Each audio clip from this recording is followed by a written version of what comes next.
Good morning, dear students. Today I will continue chapter 5th and our topic is natural gas. आज का topic है हमारा natural gas. आप जानते हो natural gas is very important fossil fuel. क्यों है बेटा ये इम्पॉर्टेंट नेचुरल गैस? हमारा फॉसिल फ्यूल इतना इम्पॉर्टेंट क्यों है? हाँ, because it is easy to transport through pipes. जो है ये पाइप्स के थ्रू इसको ट्रांसपोर्ट इधर से उधर जल्दी भेज सकते हैं हम. ठीक है. अब हमारे नेचुरल गैस जो है वो कैसे हम उसको रखते हैं, मेंटेन करके कैसे रखते हैं? Under high pressure. Natural gas जैसे CNG, ठीक है, कंप्रेस्ड नेचुरल गैस. इसकी फुल फॉर्म क्या होती है बेटा? Compressed natural gas. तो इसको हम हाई प्रेशर के नीचे कंप्रेस करके रखते हैं. ये किस काम आती है? हाँ जी बोलिए, किस काम आती है? To power generation. इसको पावर जनरेट होती है इससे.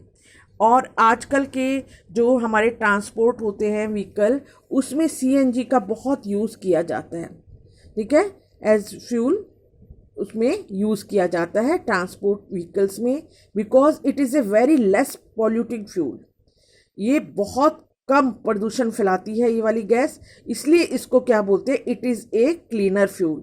इसको इसलिए क्या बोलते हैं बेटा? क्लीनर फ्यूल भी कहा जाता है. क्लीनर का मीन्स साफ सुथरा, कोई प्रदूषण नहीं, कुछ नहीं. ठीक है. The great advantage of CNG, इसका एक और बहुत बड़ा फ़ायदा है कि it is use directly for burning in homes and factories. ठीक है. CNG जो है डायरेक्टली हम इसको घर में और फैक्ट्रीज में जलाने के लिए भेज सकते हैं. ठीक है, भेजा जाता है इसको किसके थ्रू? पाइप्स के थ्रू इसको भेजा जाता है. ओके. और ऐसी जो पाइप है, such a network of pipeline is occur in Vadodara, Gujarat में पाई जाती हैं, on some part of Delhi and other places also. ठीक है. तो ये है CNG के बारे में मैं आपको बता रही हूँ. ये एक नेचुरल गैस है. और ये नेचुरल गैस जो है ये यूज़ होती है बेटा किसी भी केमिकल और फर्टिलाइज़र को बनाने के लिए भी इसका यूज़ किया जाता है. ओके. ये देखिए आप यहाँ पे लिखा है, natural gas is also use in starting material for the manufacture of number of chemicals and fertilisers. ठीक है. इसका यूज़ केमिकल्स और फर्टिलाइज़र बनाने के लिए भी किया जाता है. और ये हमारी कंट्री में कहाँ कहाँ पाई जाती है? अंडरलाइन कीजिए सब बच्चे. Tripura, Rajasthan, Maharashtra and in Krishna Godavari delta. यहाँ हमारे कंट्री में ये वाली नेचुरल गैस पाई जाती है. ओके. तो पता चल गया सब बच्चों को कि CNG हमारी नेचुरल गैस है. अब आप यहाँ पे एक क्वेश्चन पूछा गया इंटरेस्टिंग सा, देखिए. Can coal, petroleum and natural gas be prepared in the laboratory from dead organism? हाँ जी बच्चों, सोच के बताओ. क्या कोल और पेट्रोलियम और नेचुरल गैस प्रिपेयर की जा सकती है लेबोरेटरी में फ्रॉम डेड ऑर्गेनिज्म? मरे हुए उनसे, जानवरों से या कुछ जीव जंतु से तैयार कर सकते हो आप लेबोरेटरी में ये कोल, पेट्रोलियम और नेचुरल गैस? हाँ जी, आप सोच के बताओ. यहाँ पे देखिए, ये देख रखा आंसर देखिए. ये नहीं, इसका हम नहीं तैयार कर सकते क्योंकि इसको बनने में बहुत स्लो प्रोसेस लगता है और बहुत कंडीशन ऐसी चाहिए होती है जो हम लेबोरेटरी में क्रिएट नहीं कर सकते.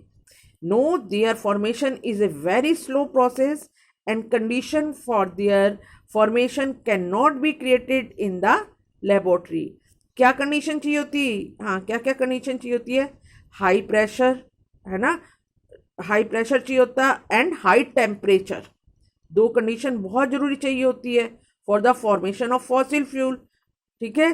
तो वो हम आपके लेबोरेटरी में, हम अपनी लेबोरेटरी में नहीं क्रिएट कर सकते. और ये प्रोसेस भी बहुत स्लो होता है, इसलिए ऐसा पॉसिबल नहीं है कि कोल, पेट्रोलियम और नेचुरल गैस हम लेबोरेटरी में तैयार कर सकें.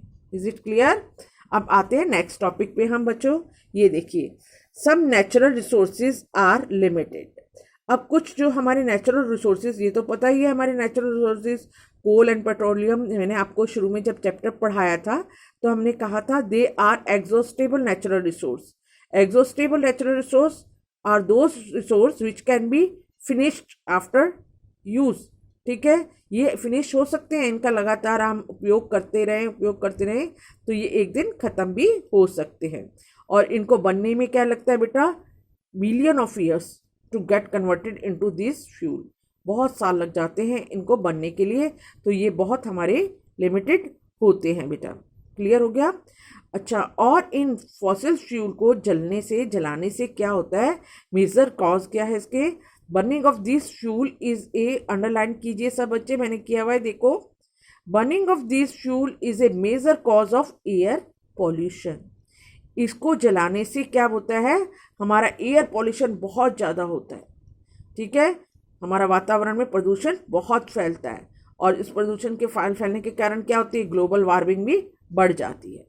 ठीक है, ग्लोबल वार्मिंग होती है, जिससे ग्लेशियर मेल्ट होने लग जाते हैं। ठीक है, तो ये जो है इसको जो है कम से कम यूज़ करना चाहिए, फॉसिल फ्यूल को कम से कम जलाना चाहिए, और जब ज़रूरी है तभी जलाओ। It is therefore necessary that we use this fuel only when absolutely necessary. बहुत ज़रूरी है तभी इसको जलाओ, अदरवाइज नहीं जलाना। ओके, अब जो है ये हमारा रीज़न बनता है ग्लोबल वार्मिंग का, और हमारे एटमॉस्फेयर में, हमारे इन्वायरमेंट में बहुत ज़्यादा पोल्यूशन का रीज़न बन जाता है अदरवाइज ये।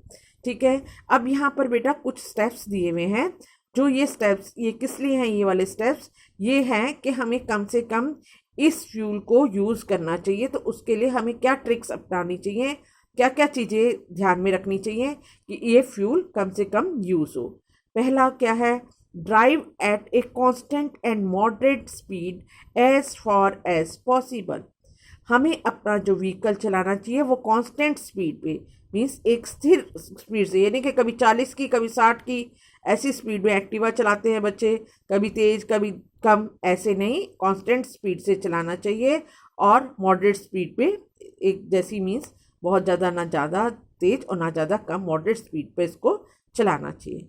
और switch off the engine at traffic lights, और जब आपके कनाल में सारे चौक पे ट्रैफिक लाइट लगी हुई है ना, देख रहे हो रेड लाइट जलती है तो आपको रुकना पड़ता है, तब आपको अपने व्हीकल को क्या करना चाहिए, स्विच ऑफ कर देना चाहिए।